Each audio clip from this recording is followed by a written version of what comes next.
फलटणच्या उपजिल्हा रुग्णालयामध्ये बीडच्या वडवणी तालुक्यातील एका महिला डॉक्टरने आत्महत्या केली आणि या संपूर्ण प्रकरणामध्ये माजी खासदार रणजित निंबाळकर यांचं नाव समोर आलं आणि यानंतर काही मुकादम जे आहेत ते समोर आलेले आहेत, जे ऊसतोडीसाठीच्या टोळ्या या संपूर्ण कारखान्यांना पुरवतात आणि यामध्येच रणजित निंबाळकरांचा साताऱ्यामध्ये एक कारखाना आहे। आणि काल राष्ट्रवादीच्या शरद पवार गटाच्या प्रदेशाध्यक्ष महबूब शेख यांनी बीडमध्ये पत्रकार परिषद घेऊन राठोड नामक मुकादमावरती मोठ्या प्रमाणात अमानुषपणे छळ केला गेला आणि त्यांच्यावरती अन्याय झाल्याची घटना समोर आली होती। आणि यानंतर जे मधुकर राठोड मुकादम आहेत ते माझ्यासोबत आहेत। काय नेमकं घडलं होतं आणि कधीची ही संपूर्ण घटना आहे, कधी तुम्ही या कारखान्यासोबत काम करत होतात? 2023 मध्ये आमच्या भावानं करार केलता तिथं, ते मला माहीत पण नाही।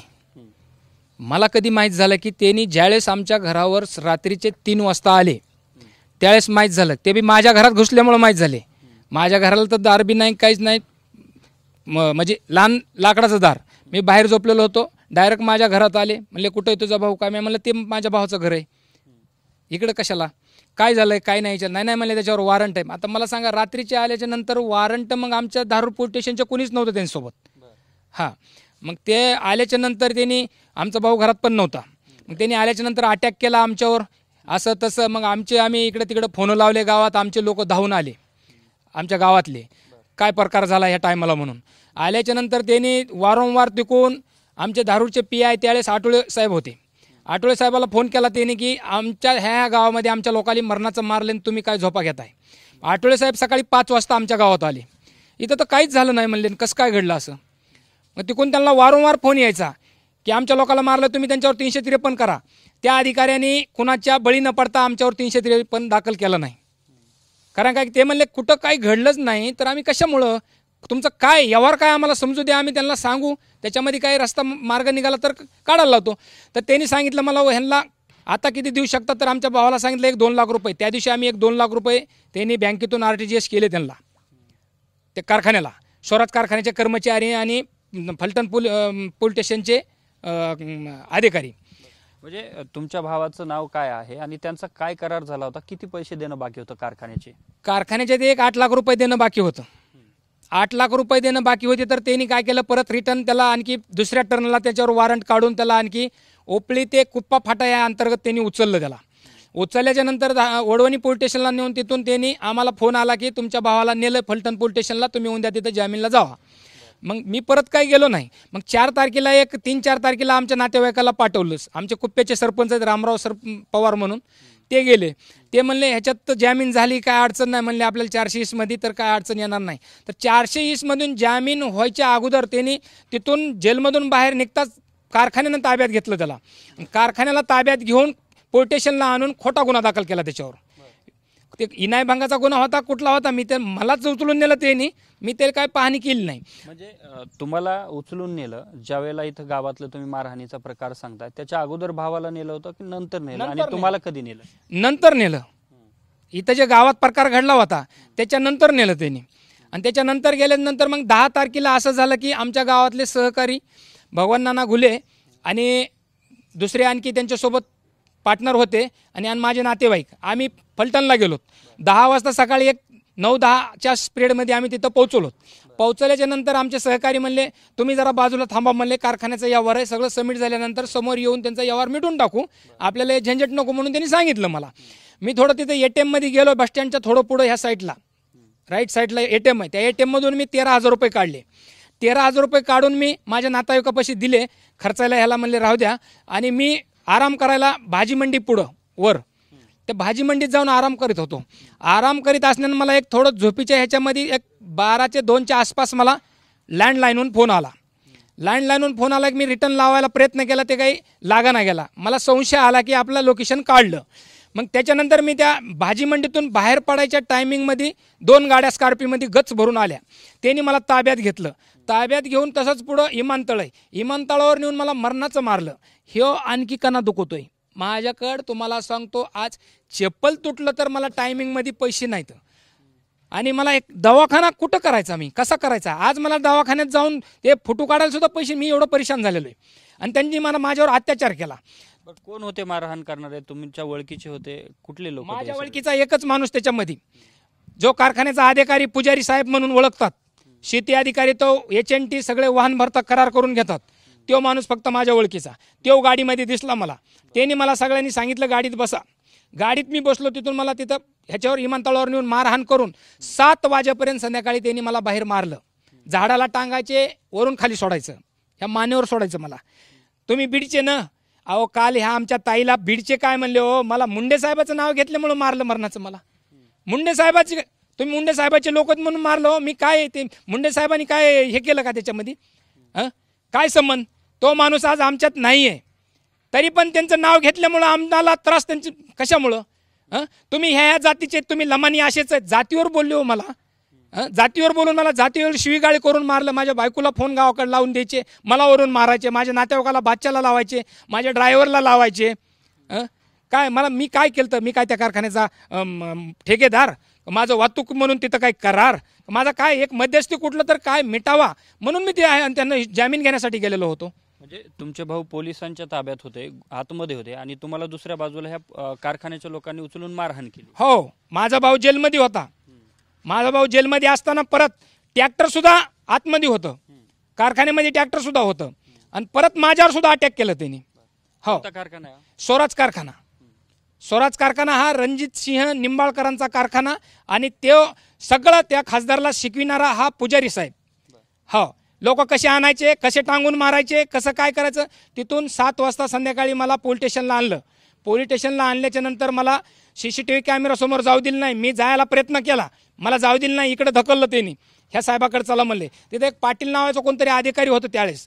त्या अधिकाऱ्यांनी सांगितलं, बाबा उद्या 10 वाजेपर्यंत पैशात तडजोड करा, नाही तर तुमच्यावर इनामभंगाचा गुन्हा 100% दाखल होणार. तिथून मला नंतर ठीक आहे म्हणलं, 10 वाजेपर्यंत तरतूद करतो, माझा काही संबंध नाही साहेब म्हणलं, माझ्यावर कशाला गुन्हा दाखल करता. मग तिथून मी मला त्या ह्याच्यामध्ये CCTV कॅमेऱ्यासमोर निसर्ग हॉटेलवर सुद्धा येऊ दिलं नाही. लोणोद रोडला तिथं धनंजय गोविंदराव साळुंके पाटलांचं एक हॉटेल आहे, त्या हॉटेलवर मला रातभर ठेवलं तिथं. दुसऱ्या दिवशी सकाळी 11 तारखेला 11 जून 2024ला सकाळी हा पुजारी साहेब आणखी 2 गाड्या घेऊन आला. त्याच्यामध्ये मला गाडीमध्ये टाकला आणि तिकडं कारखान्या साईडकडे नेऊन आणखी मला 2 ते 2:30 वाजेपर्यंत बदाबदा मारित होते मला. किती लोकांनी मारहाण केली? तुम्ही त्यांना काय मारू नका मारू नका म्हणे, माझे लहान लहान लेकर आहेत, मी मरण, मला कशाला मारताय, माझा का तुमच्या कारखान्याशी करार का काय, मला कशाला मारता तुम्ही? हा प्रकार तिथं त्यांनी आणखी घडून संध्याकाळी दुसऱ्या दिवशी 11 वाजेपर्यंत संध्याकाळी 7 वाजेपर्यंत मला चोप देत होते. ते हातामध्ये त्या गाडीचे शॉकअप रॉड ह्यानी मला मार दिला त्यांनी. तिथून मला सांगितलं, कुणाला जर सांगशील तर तू आणखी महाराष्ट्रामध्ये फिरतोस कुठल्या ना कुठल्या कारखान्याला, तुला आम्ही वाचू देणार नाही. मला धमकीनं त्यापोटी मी कुठल्याही पोलीस स्टेशनला गेलो नाही, आणि माझा आजार छोट्याशा दवाखान्यामध्ये जायचं, मी गोळ्या औषध घ्यायचं, आणि मी 6 महिने माझी बायको मला त्या वाळून शेकत हिट गरम करून शेकीत होती हो पाटीलांनी ह्याला. त्यानंतर मग तुमच्या भावाची कधी सुटका झाली, तुमची कधी सुटका झाली, हा व्यवहार किती पैशामध्ये मिटला, कसे पैसे त्यांचे तुम्ही फेडले? आम्हाला 11 तारखेला 10 तारखेला आमच्या भावाचा जामीन मंजूर झाला, दुसऱ्या गुन्ह्यामध्ये सुद्धा आम्हाला कोर्टाने जामीन दिला. त्याच्यानंतर 11 तारखेला कोर्टानं जामीन दिला, म्हणलं की तिकडे कारखान्यानं आमच्या भावाला उचलण्यासाठी आणखी गाडी सज्ज केली त्यांनी तिथं जेलसमोर. मग तिथं गेल्यानंतर त्यांनी 7 वाजता 11 तारखेला संध्याकाळी 7 ते 7:15 करेक्ट त्यांनी आमचे कारखान्याचे कर्नाटक कारखान्याचे सहकारी, त्यांचं नाव शरद चौगुले, HNT मॅनेजर, हा सगळं त्यांच्या अंडरखाली आम्ही एक जवळजवळ आमच्या महाराष्ट्रामधले 2000 वाहन मालक त्यांच्या हाताखाली काम करतात. त्यांनी सगळ्यांनी वाहन मालकांनी सांगितलं की शरद साहेब तुम्ही तिथं जावा, आणि ती मधूची काय अडचण असेल सरकारला, आमचे वाहनं तिथं चाललेले आहेत स्वराज कारखान्याला, आमचे पैसे वर्ग करा आणि त्या माणसाची सुटका करा.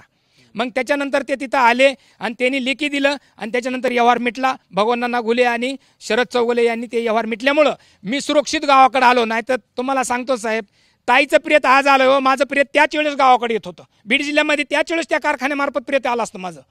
एवढे माझे हाल केले. जे 8 लाख रुपये राहिले होते त्याचे किती रुपये त्यांनी परत घेतले वसूल करून, आणि भावांची कधी सुटका झाली तुमच्या भावाची? 8 लाखाचे त्यांनी याजा सकट रक्कम घेतली. याजा 8 लाखाचे अगोदर 2 लाख भरले होते, 10 लाख, आणि 10 लाखाची याजा सकट रक्कम घेऊन परत नुसतं पुजारीच्या नावाचा अधिकारी आहे त्यांनी माझ्या वैयक्तिक माझ्याकडून 5 लाख रुपये घेतले त्यांनी. 8 लाख रुपयाचे त्यांनी परत 15 लाख रुपये वसूल. हा, माझ्याकडून वैयक्तिक 5 लाख घेतले, कारखान्याला जमा केले नाही, ते स्वतःच्या खिशामध्ये माझ्या नातेवाईकांनी निसर्ग हॉटेलच्या पलीकडल्या कोपऱ्यात दिले त्यांच्यापाशी. हो, आणि जे ट्रॅक्टर होतं तुमचे भाऊ होते ते कधी सोडून आणलं तुम्ही? 11 तारखेला सोडलं तिने. संध्याकाळी 8 वाजता तिथं टपाल टाकलं, ज्यावेळेस तारीख ती म्हणजे टायमिंगमध्ये 4-4:30च्या आसपास टपाल टाकलं आणि आम्हाला त्यावेळेस तिथं आमचा भाऊ मिळाला.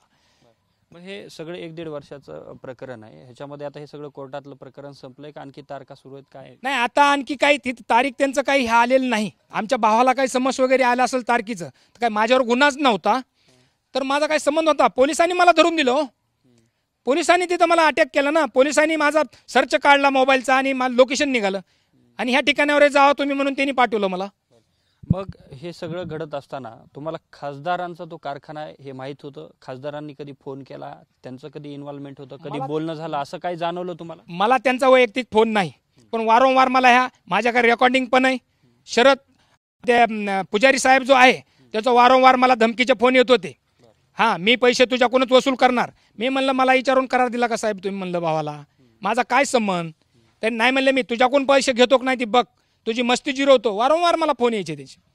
हो, खासदार रणजित निंबाळकरांच्या कारखान्याचा हा सगळा प्रकार सांगतायत आणि हे कुटुंबातील महिला सुद्धा माझ्यासोबत आहेत. काय सांगाल, तुम्हाला हे सगळं घडत होतं त्यावेळेला काय माहिती होती? काय घरची परिस्थिती होती त्यावेळेला?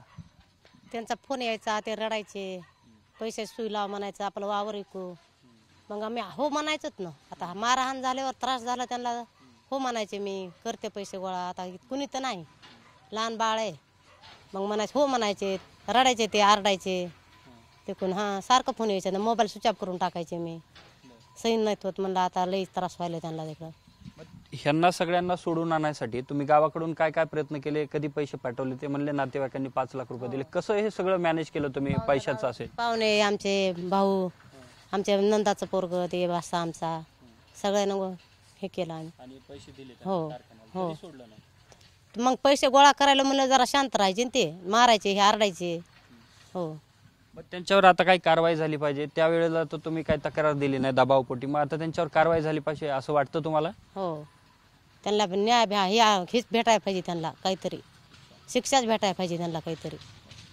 आता हे सगळं घडून बराचसा काळ उलटलेला आहे. आता काय तुमची भूमिका असेल? कुठे तक्रार देणार आहात? काय पुढं काय तुम्ही करणार आहात? ह्याच्यामध्ये स्वर्गीय आमच्या डॉक्टर संपदा मुंडे ह्यांना तर न्याय मिळेपर्यंत मी स्वस्थ बसणार नाही. आणि माझ्या जीवाला, मी आता मीडियासमोर आलेलो आहे आणि माझ्या जीवाला आणखी त्यांच्यापासून धोका आहे हे तर नक्कीच आहे, हे दिसून आलं आहे. हो. आता तुमचे भाऊ कुठे आहेत मग? आमचे भाऊ आता शेती करतात आणि इकडं तिकडं गेले असतील कुठं गावाला समजा. राहायला ह्याच गावात आहे? हो, राहायला ह्याच गावाला, माझ्या शेजारी. आणखी ह्या सगळा व्यवसाय करतात ते मुकादमकीचा? हो, मी करतो. भाऊ तुमचे? ते नाही करीत, त्यांनी संपलं सगळं माझं. पण माझे ह्यांच्यापुढं माझे आर्थिक नुकसान झाले व्यवहारावर सुद्धा. हो. आणि भावांचा सुद्धा सगळा हा व्यवसाय बंद पडला, त्यांच्यामुळं पडला बंद सगळा. 1 वर्षापासून? हो, त्यांनी तसं केल्यामुळं त्यांच्यासाठी त्याची टोळी पळून गेली आणि नुकसान झाली त्याची. हो. ही सगळी कथा होती बीडच्या वडवणी तालुक्यातील गावंदरा गावामधली. धारूर तालुक्यात येणारं हे गावंदरा गाव आहे आणि या ठिकाणचे मधुकर राठोड हे मुकादम आहेत. अशाच प्रकारच्या अनेक गोष्टी आणि अनेक ठिकाणी अनेक लोकांसोबत असा प्रकार घडल्याचं सांगितलं जात आहे. आणि या कारखान्यातील अधिकारी कर्मचाऱ्यांसह साताऱ्यातील फलटण या ठिकाणच्या पोलिसांकडून देखील अमानुष पद्धतीने अनेक मुकादमांचा छळ झाल्याचं देखील समजतंय. मात्र या संपूर्ण प्रकरणामध्ये अद्यापपर्यंत एकही गुन्हा दाखल नाही. दहशतीखाली हे सगळे कुटुंब असल्याचं बोललं जात आहे. दुसऱ्या बाजूला जे आरोप होत आहेत ते गंभीर स्वरूपाचे आहेत. यामुळे माजी खासदार रणजित निंबाळकरांचा असलेल्या या कारखान्यातील अधिकाऱ्यांवरती आता काही चौकशी होणार का आणि या संदर्भात काही कारवाई होणार का हे पाहणं महत्त्वाचं असेल.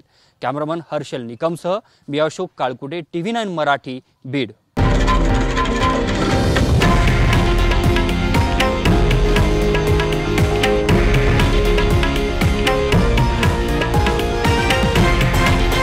हे आहे देशातील नंबर 1 न्यूज नेटवर्क आणि आपण पाहत आहात TV9 मराठी, एकमेव.